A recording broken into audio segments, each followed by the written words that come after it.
I'm Shep Hyken, and here's what's coming up on this edition of Be Amazing or Go Home. Closing the gap. Have you tightened up your brand's customer experience journey? I'll share 3 ideas you may be overlooking and things you must address in the customer experience. The experience maker. Competition is tougher than ever. So, how can companies stand out in a crowded marketplace that is constantly evolving? Dan Gingiss joins us in the studio with the answer.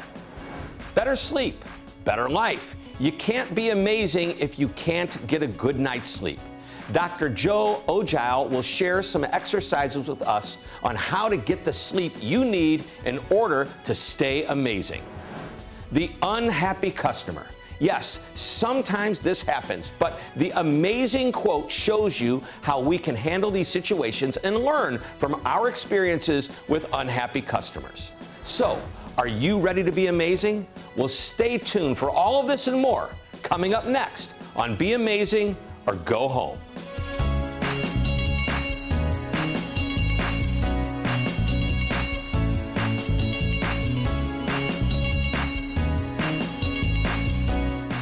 Hello, I'm Shep Hyken, and this is Be Amazing or Go Home, the show dedicated to take you from average to amazing. Customer experience is more important than ever. So here's a question. Have you tightened up your brand's customer experience journey?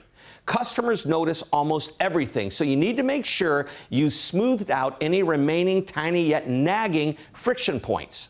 Many people tend to focus on the bad more than the good. It's human nature. So your customers are probably going to judge your business, especially on anything that contributes to a bad experience. You must do your best to close all customer experience gaps. Here's the thing though, many gaps aren't obvious. So if you're serious about leaving consumers and customers with good feelings about your brand, be sure to address these 3 potential gaps that many organizations overlook. Number 1, make it easy for customers to use their own technology. Shoppers frequently call or text people when they're about to make a purchase. Alternatively, they may look at a review or upload pictures to social media to gauge which item is better. In fact, buyers routinely walk around stores with their phones in hand. This is where your business can make an outstanding impact by offering reliable in-store Wi-Fi. There are different solutions available to ensure you're offering a strong, secure connection seamlessly. Number 2, train your employees to be empathetic problem solvers. Now, according to a Gladly Customer Expectations report, 86% of participants wanted shopping interactions with store workers to go smoothly. This includes when one worker sends the shopper to another worker. This is no different than calling customer support and being transferred from one customer support agent to another. Each time, the customer has to start over. The frustration mounts. If the process seems clunky or frustrating, the buyer isn't going to stick around for more.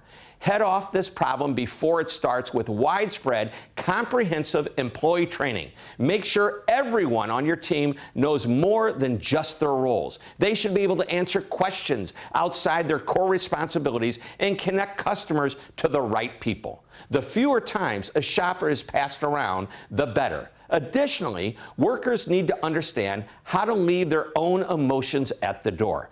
Unhappy or disgruntled customers can turn into raving fans with the right touch from an amazing worker. Employees who know how to genuinely empathize and sympathize will help your brand positively stand out. And number 3, offer self-service options. Not every shopper wants to interact with your team members, no matter how thorough and wonderful they are. Self-service has become ubiquitous in many industries, such as grocery stores. However, many other types of retailers could set up a self-service kiosk or an area as well. This allows people to come in, pick up what they need, and get back to their busy lives. Not sure that you want to go the full self-pay route? Well, self-service can take other forms, such as adding QR codes to signage for more information. Customers can use their phones to get to landing pages and learn more about the products they like. Use your imagination and think of ways to make the self-service model a reality in your location. Customer experience isn't a one-and-done aspect of your business. It's something you'll need to freshen up routinely. If it's been a while since you last considered how to amaze your customers, spend a little time reimagining the overall journey of that customer. Then implement measures to reduce friction between your brand and your customers. How can your brand stand out in a competitive market that is always changing? Well, the answer is, of course, customer experience.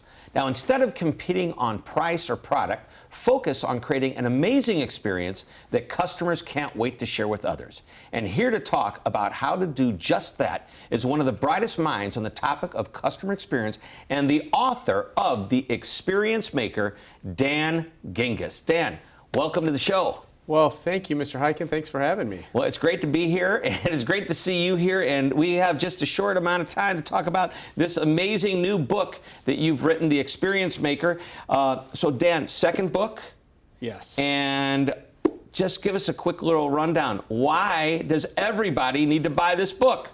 Well, you know, Shep, I spent 20 years in corporate America at big Fortune 500 brands. And that's where we met the first time. I was hired to speak at one of those companies. You were indeed. And one of the things that I realized over time is that customer experience does not have to be difficult. It doesn't have to be expensive. It doesn't have to be a massive program that takes years and years to implement. And so I started collecting stories from my own experience, as well as from just being a consumer myself and hearing of other stories from my friends who are consumers. And I started to put together a framework for how we can actually create experiences in a simple, practical, and inexpensive way.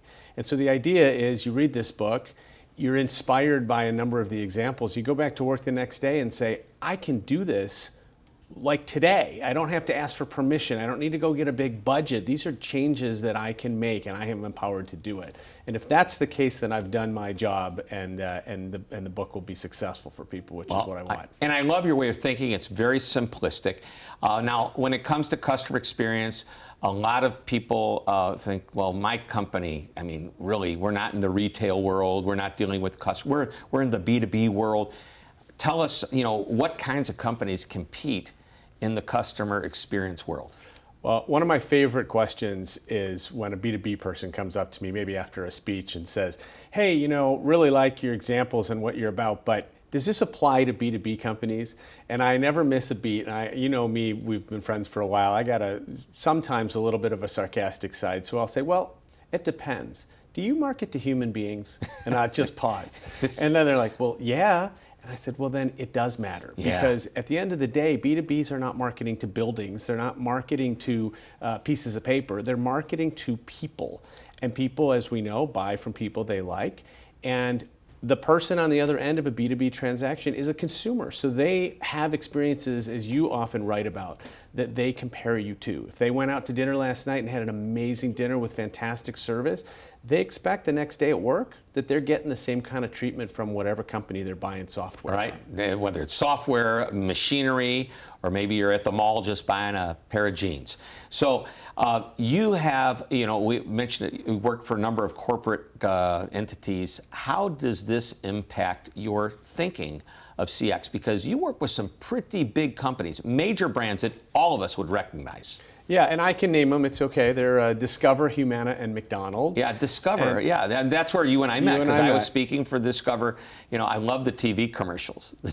Indeed, yeah. And, you know, I looked around, and I'll tell you, just humbly, I don't think that people need to read my book or listen to me when I'm on stage just because I'm the one that is writing a book or speaking on stage.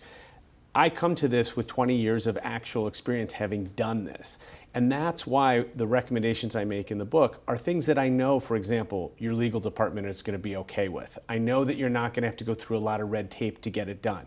I'm not going to tell you a story about hiring a private fireworks company for your clients at $500,000 because I know you'll never get the budget to do that. So the fact that I've been there in the shoes of both marketers and customer experience people, I think makes it so that I can make suggestions that are going to be credible and received in a way that they're intended, which is, again, I can do this. I can do this tomorrow. Yeah, and I think that's the point earlier you said. It's simple, it's cost effective, or somewhat practical, and somewhat inexpensive. Yeah.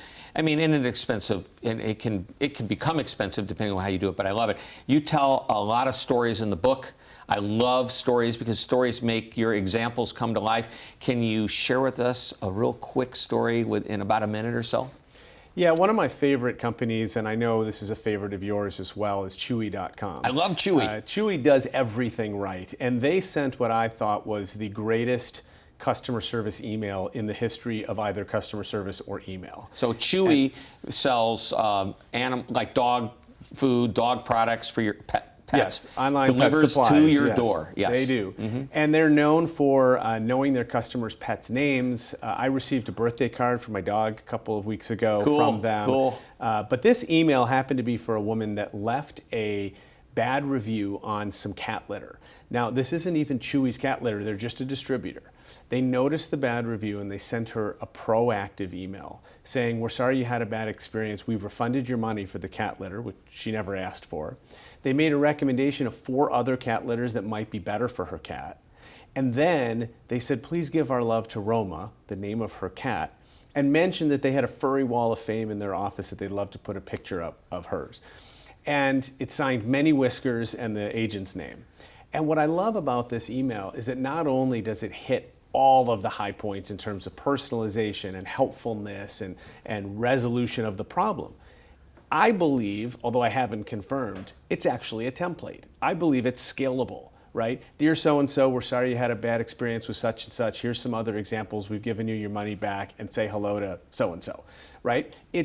It is something that is actually scalable, even though it feels like the letter was written specifically for this one person. And that is ultimately the kind of experience we're all looking for. I love it, and I'm guaranteeing she talked about it. The book is The Experience Maker. The author is Dan Gingiss, customer experience expert. Dan, thanks for being on the show. Thank you, Shep. Appreciate it. Time now for the amazing app, brought to you by Outreach Studios. And in the era of instant everything, this app removes friction for its customers. Thumbtack finds local professionals for any project: landscapers, DJs, personal trainers, carpet cleaners, magicians, and much more. And the app makes the hiring process as convenient as possible. Simply search and browse a list of profiles, see prices, and use customizable filters to find professionals who best match your project. Thumbtack then lets you connect and chat with the pros you like best so you can discuss further details. Then you check availability and book any of those professionals right in the app. Thumbtack conveniently guides the customer throughout the entire customer experience journey by finding exactly what you're looking for without the guesswork and matching you with the local pros who fit your project. So, by providing a personalized experience with multiple self-service and technology options, all while reducing friction for its customers, Thumbtack is truly an amazing app. You can never underestimate the importance of a good night's sleep and can't be amazing without getting it. And identifying what's stopping you from getting that is just as important as the techniques and exercises that can put you on the right path. And here to talk about all of this and more is world-renowned founder, CEO, and medical director of the Clayton Sleep Institute, Dr. Joe Oijile. Joe, welcome to the show. Thank you, Shep. Appreciate being here. Let's just start right off. It's pretty obvious, but let's hear it from the doc. Why is it important to get a good night's sleep? Well, sleep's one of those things that's underestimated as far as healthy living. And the reason you sleep well at night, or you want to sleep well, is to give you a good quality of life during the day. Good sleep enhances all your body's operations. All the things that make you feel good, make you think well, and help you be a good person during the day. And did you have an idea of like how many hours of sleep the average person needs? Is it based on age, activity? That's a very well phrased question for me, Shep. There have been tables, the National Sleep Foundation published tables on the amount of sleep that you need, and it is, interestingly, generational by age, but by and large, for most of us, it's between 7.5 and 8 hours. It's put into our genes when our parents conceived us. So the amount of time you need to feel good during the day is highly individual, but on average, it's about 7.5 to 7 hours and 45 minutes. 7.5 to 7 hours, 45. So that's, yeah, I think I'm doing okay with that one. So what would prevent people from getting a good night's sleep? I know a lot of people, they toss, they're restless. What are the most common things that disrupt sleep? So let's divide it into two groups. People that have a sleep disorder. So those are folks that aren't necessarily healthy living. Like sleep apnea? Like obstructive sleep apnea, where your throat is obstructing at night. Some people have insomnia. About 10% of the population in our country has chronic difficulty getting to sleep, staying asleep, and having a daytime consequence. And there are other things like leg kicking. So let's put that group on one side. The other group are people who need to choose sleep as a healthy behavior, but they're trying to enhance their life by cheating sleep, which you can't do, and get less sleep to live more. And what they can find out is if they sleep better, they can live better. Okay, so basically if I say, you know what, I'm going to party all night till 2 in the morning and I'm still going to get up and go to work, I'm going to suffer that day. And how long can this go on before it finally just turns the complete wrong direction? So that's we would call that the I can sleep when I'm dead philosophy, right? And so what people don't realize is that philosophy ends up with you being dead sooner, which is not a good outcome.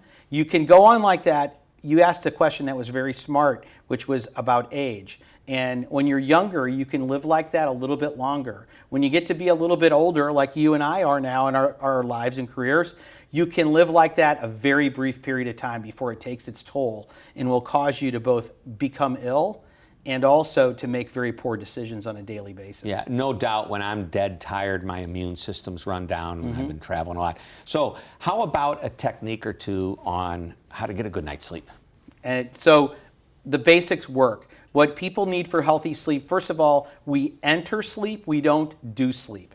And that's one of the things that folks have to get comfortable with is the more you practice sleep, if you try to sleep, you will not be able to do it. It's an activity that you have to enter by relaxing. So the key is structure and consistency. So setting your wake time each day, setting your bedtime each day with the proper amount of time in between is the absolute most important thing to get a good night's sleep, and clearing your head of the day's stressors and anxieties in the hour before you go to sleep. To sum it up briefly, that would be the starting point. Right. Now, you and I had dinner the other night, which gave me the idea, I want you on this show. And one of the things you talk about was a worry journal, I believe you called it? Yes. And that's how you de-stress yourself just before sleep. Share with our audience what that's about. Thank you. That's a really interesting thing. So the most common reason that people have difficulty getting to sleep is stress and anxiety. And so we have patients do frequently on a daily basis is what we call a worry journal, which is taking some time to journal or write down the things in the hour or so before you go to sleep that you're concerned about or that you might have to do the next day.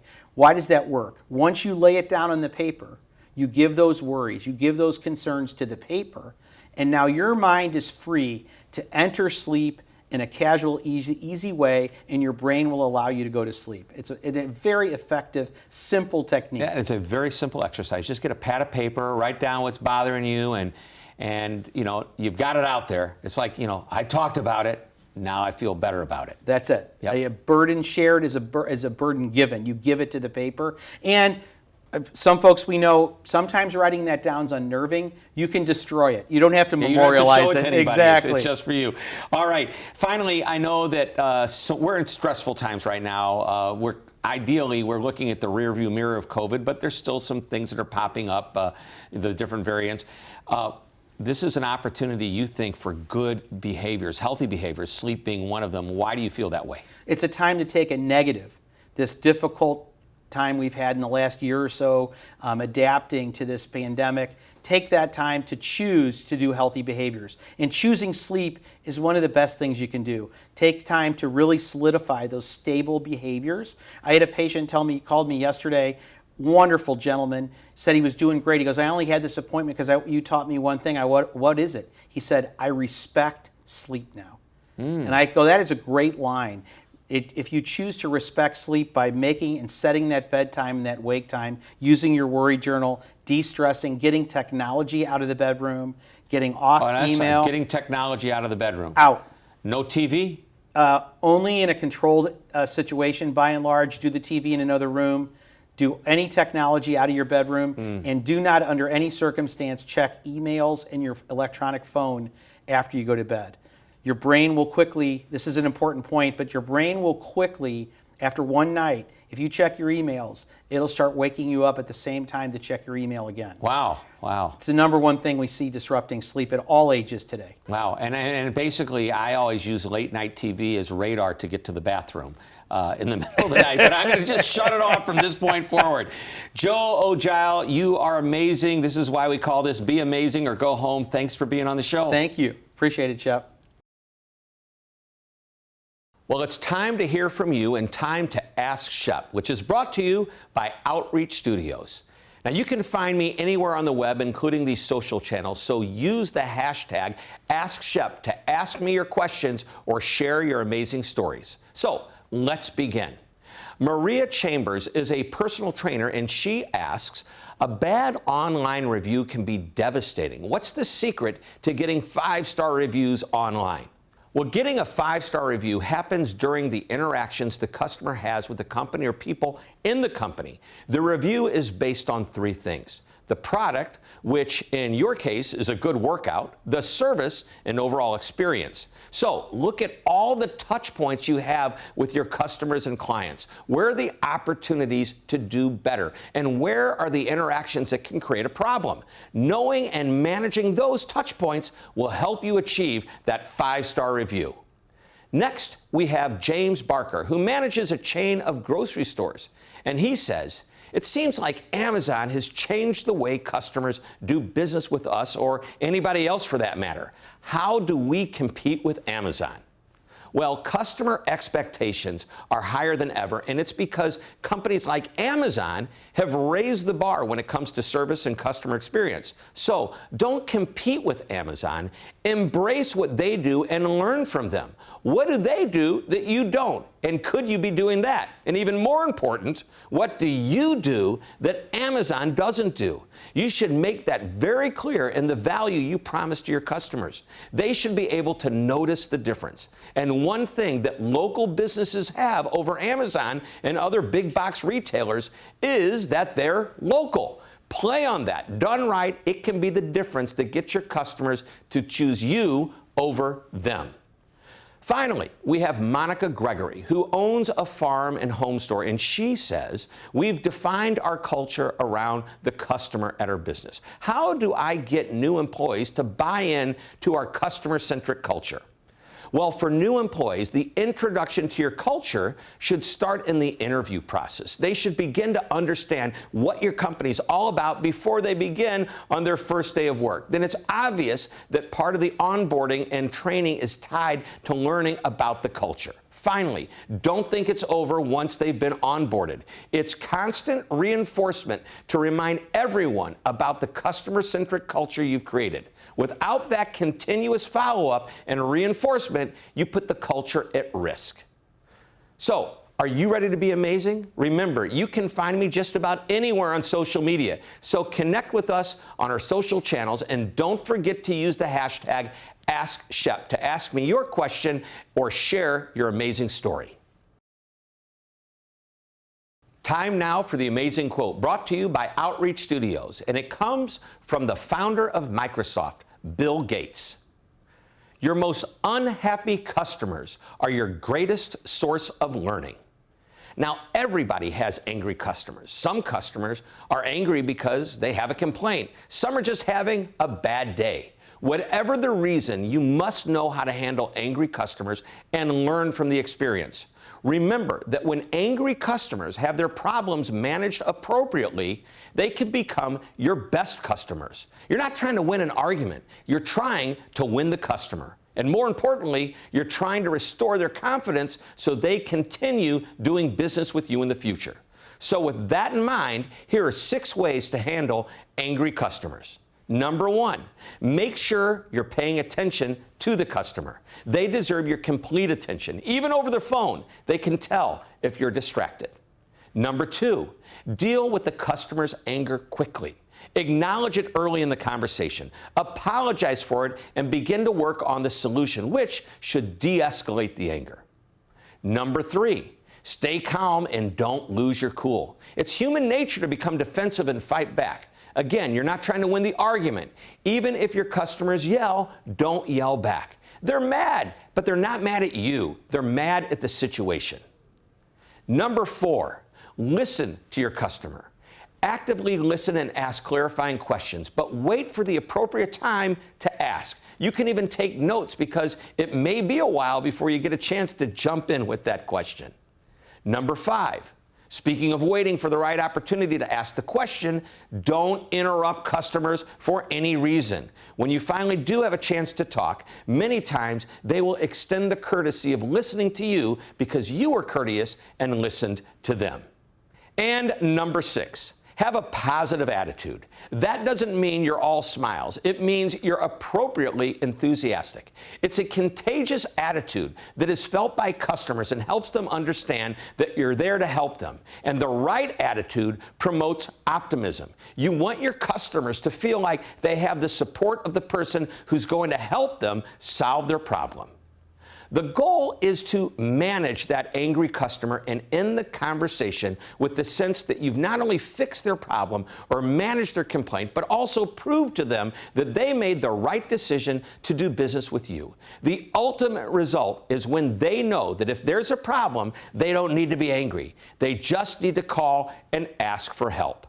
Following these 6 tips will help restore their confidence in you. Always remember, when angry customers are taken care of, you can make them a fan for life. Well, that wraps up this edition of Be Amazing or Go Home. And remember, you can find me just about anywhere on social media, so be sure to connect with us on our social channels, and don't forget to use the hashtag AskShep to ask me your questions. Thanks for tuning in. This is Shep Hyken, reminding you to always be amazing.